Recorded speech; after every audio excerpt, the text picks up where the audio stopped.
वक्तुम गुणान् गुण समुद्र शशांक कांतान्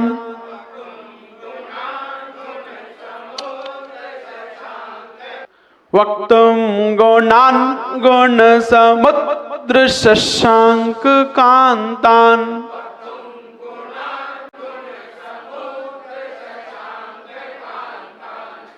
गुणान ना आधा है ना, ना आधा है तो आपकी जीभ ऊपर दांतों की जड़ पर तालू पर चुपकी रहनी चाहिए। यदि वहां से हट गई तो पूरा ना हो जाता है, और पूरा ना होने पर एक स्वर बढ़ जाता है, इसीलिए वो गलत हो जाता है। इसलिए वहां हमें ध्यान से पढ़ना है ना। टच हो जाए ऊपर तो समझो आधा, और टच होकर नीचे आए तो पूरा हो जाता है। आपने एक फिल्म देखी होगी ना, परिवार फिल्म बहुत पहले आई थी, तो उसमें एक जो हीरो था अशोक कुमार, वो उल्टा जाता था छोटा था, उल्टा जाता था तो छोटा होता था, और सीधा आता तो बड़ा हो जाता था। तो ऐसे ही यहाँ पर आपकी जीभ ऊपर उल्टी लगी है तो छोटा ना है, और नीचे आ गई तो पूरा ना है, बड़ा ना हो जाएगा। तो इसीलिए हमें अपने जीभ पर ध्यान देना है कि वह नीचे ना आए गुणान बोलते वक्त। वक्तुम गुणान् गुण समुद्र शशांक कांतान्।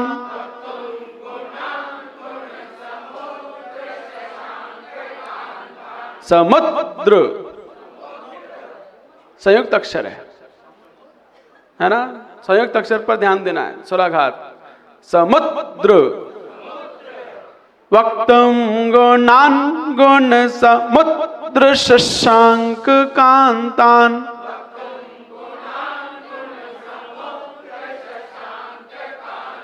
शशांक, शकार का उच्चारण तालु से होता है।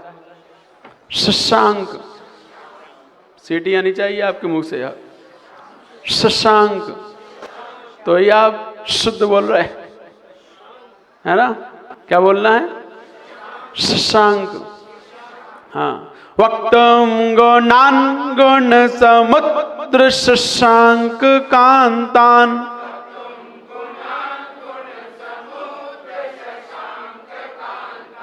कस्त्यक्षमः सुरगुरु प्रथमोऽपि बुद्ध्या।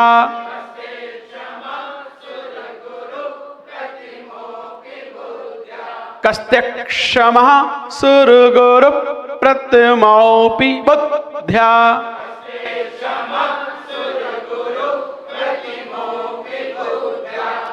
कस्त्यक्षमः, ता के बाद आधा का बोलना है आपको। कस्त्यक्षमः, आधा का यहां पर कहां है आप पूछोगे, है ना, जो हमें बोलना है। तो ध्यान दीजिए, ये जो शा क्षत्रिय वाला होता है, यह है कासा योगे शा। आधा का और षटकोण वाला शा, इन दोनों को मिलाकर बनता है ये शा। छा नहीं, छा तो क्षत्रिय वाला होता है, और उसकी स्पेलिंग CHH छा, इसकी स्पेलिंग KSH। तो इसे बोलेंगे श का। इसका जो के है साइलेंट रहता है, उसको हम नहीं बोल सकते, क्योंकि हमने बताया ना आधे अक्षर बाहर नहीं आते हैं। शुरुआत में आ जाए वो तो, बीच में आते हैं तो आ जाते हैं दूसरों के साथ, लेकिन अकेले यदि पहले नंबर पे आते हैं तो साइलेंट रहते हैं। तो का यहाँ पर साइलेंट है, इसीलिए अब ये अपन संयुक्त अक्षर हो जाने से साथ में बोलेंगे ते के साथ, कस्तेक। तो अब यहां बोलने में आएगा का, और अलग से बोलेंगे तो क्या बोलेंगे? श, क्षमा। इसे क्या बोलेंगे? क्षमा, क्षमा नहीं, क्षमा, षटकोण वाला सा क्षमा। ऊपर मूर्धा से जीभ टच होकर नीचे आएगी, क्षमा। हाँ, तो ये, लेकिन इसमें का छुपा हुआ है, इसीलिए का को ता के साथ। कस्त्यक क्षमा, क्षमा नहीं, क्षमा, षटकोण वाला सा बोलना। आधा लिख लीजिए, कॉपी पे लिखिए। आधा का, षटकोण वाला सा बराबर श। हाँ, क्षत्रिय वाला श। तो इस प्रकार यह हमें अक्षा बोलना है। कस्त्यक्षमः सुरगुरुप। अब यहां पर क्या बोलना है? सुरगुरुप, संयुक्त अक्षर, स्वराघात। सुरगुरुप प्रतिमोपि बुद्ध्या। बोलिए, कस्त्यक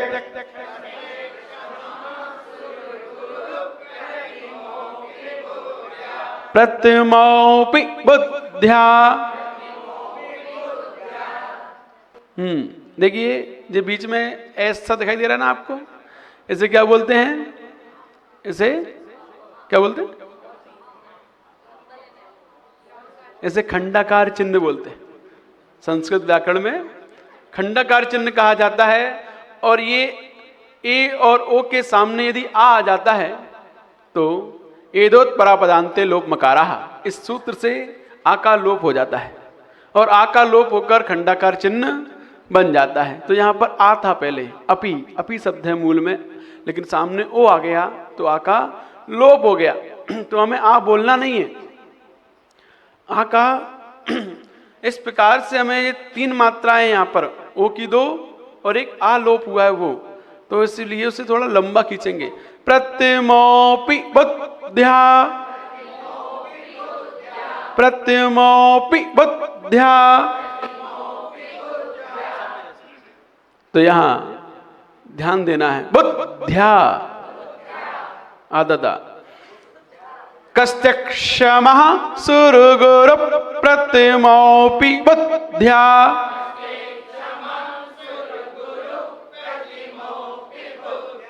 कस्ते नहीं, कस्त्यक। कस्त्यक्षमः सुरगुरुप प्रतिमोपि बुद्ध्या।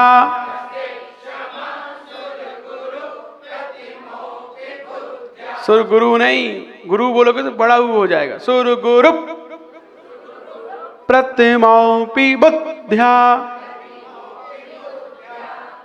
कल्पान्ते काल पवनोद्धत नक्र चक्रम।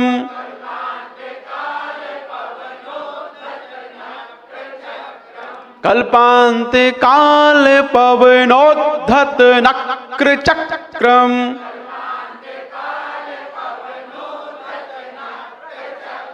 पवनो नहीं है, पवनोद। आधा दा बोलना है वरना खा जाओगे तुम उसको, है ना। पवनोद्धत, हाँ। कल्पान्ते काल पवनोद्धत नक्र चक्रम।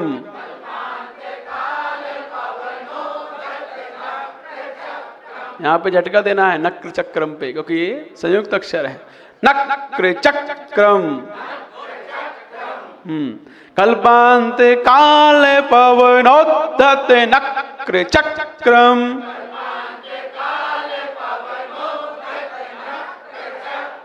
को वा तरीतु मलमम्बु निधिम्बुजाभ्याम्।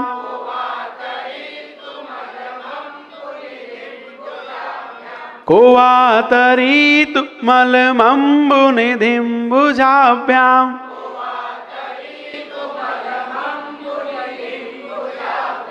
सेकेंड लाइन अभी भी गलत पढ़ रहे हैं आप लोग, है ना। तो वहां ध्यान देना है। कस्त्यक्षमः सुरगुरुप प्रतिमोपि बुद्ध्या। ठीक है ना, ये प्रैक्टिस करनी है। Any problem?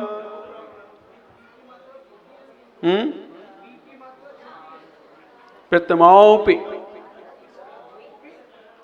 Any problem? किसी भी लाइन में किसी को? कौन सी लाइन?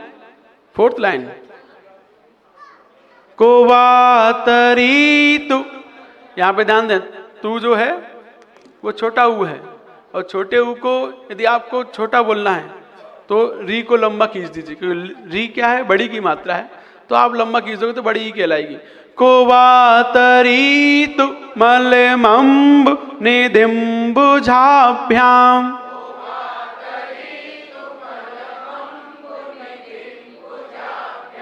क्लियर? Any problem? हाँ, बुझाभ्याम। और किसी को कोई परेशानी? आगे बढ़ें।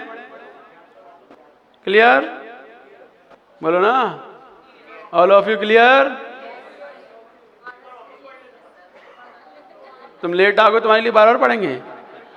20 रुपये गुल्लक में डालना, तुम लेट क्यों आए? आज पहली बार है ना, छोड़ रहे। चलिए, इसका फल देखिए, जल जंतु भय मोचक। इसका फल, जल में रहने वाले जंतु हैं, उन जंतुओं के प्रति जो भय रहता है, मगरमच्छ हैं बड़े बड़े, और बड़ी बड़ी मछलियां हैं, शार्क आदि, और ऐसे खतरनाक जल में रहने वाले जीवों से जिनको भय होता है, उस भय को दूर करने वाला इस छंद का फल है।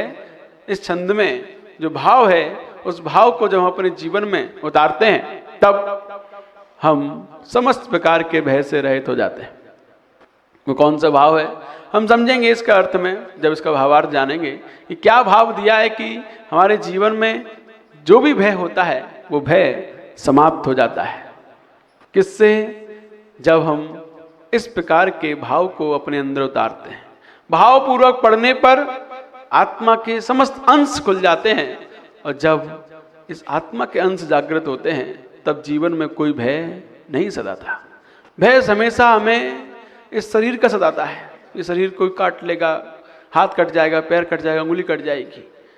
यदि पानी में हम तैरने गए तो, है ना, कोई जानवर हमें काट लेगा, तो जब तक हमें शरीर के प्रति वृद्धि ध्यान रहता है, उपयोग रहता है, तब तक डर लगता है। और जब हम आत्मा के अंश को अपने जीवन में धारण करते हैं, तब उस समय समस्त डर गायब हो जाते हैं। वही भाव इसमें है। इसमें भगवान की प्रशंसा की जा रही है। प्रशंसा का मतलब स्तुति। जब हम भगवान की स्तुति करते हैं, प्रशंसा करते हैं, तब हम उनके गुणों में तल्लीन होते हैं। और जब हम भगवान के गुणों में तल्लीन हो जाते हैं, तब आपके सामने कितना ही बड़ा समुद्र क्यों ना हो, आपको कह दिया जाओ उसमें चले जाओ, तो भगवान की स्तुति करते करते हुए एक जीव उसमें भी चला जाता है। उसे कोई भय नहीं लगता है, यदि वह उनके गुणों में डूब चुका है तो। जैसे सोमा सती नमोकार मंत्र पढ़ते पढ़ते उसने नाक को भी हार बना दिया था, कोई डर नहीं।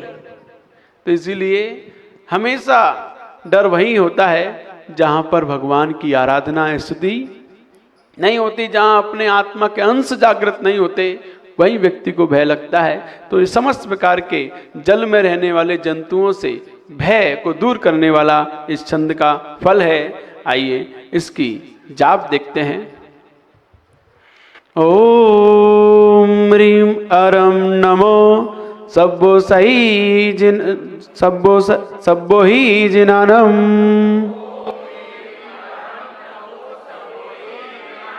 ओम ह्रीं अरम नमो सब्बो ही जिनानम।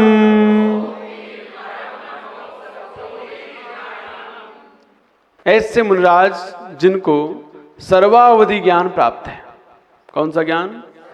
सर्वावधि। कल आए थे परमावधि ज्ञान के धारी, आज सर्वावधि ज्ञान के धारी। ये अवधि ज्ञान का सर्वोत्तम ज्ञान है, सर्वोत्तम स्टेज। इससे ऊपर अवधि ज्ञान नहीं होता है। यह अवधि ज्ञान हमेशा रूपी पदार्थों को जानता है, चाहे कोई सा भी हो, देशावधि हो, परमावधि हो या सर्वावधि हो। ये हमेशा रूपी पदार्थों को जानते हैं और रूपी चीजों को नहीं जानते। रूपी क्या चीज है दुनिया में? रूपी पदार्थ कौन सा है? मात्र पुद्गल।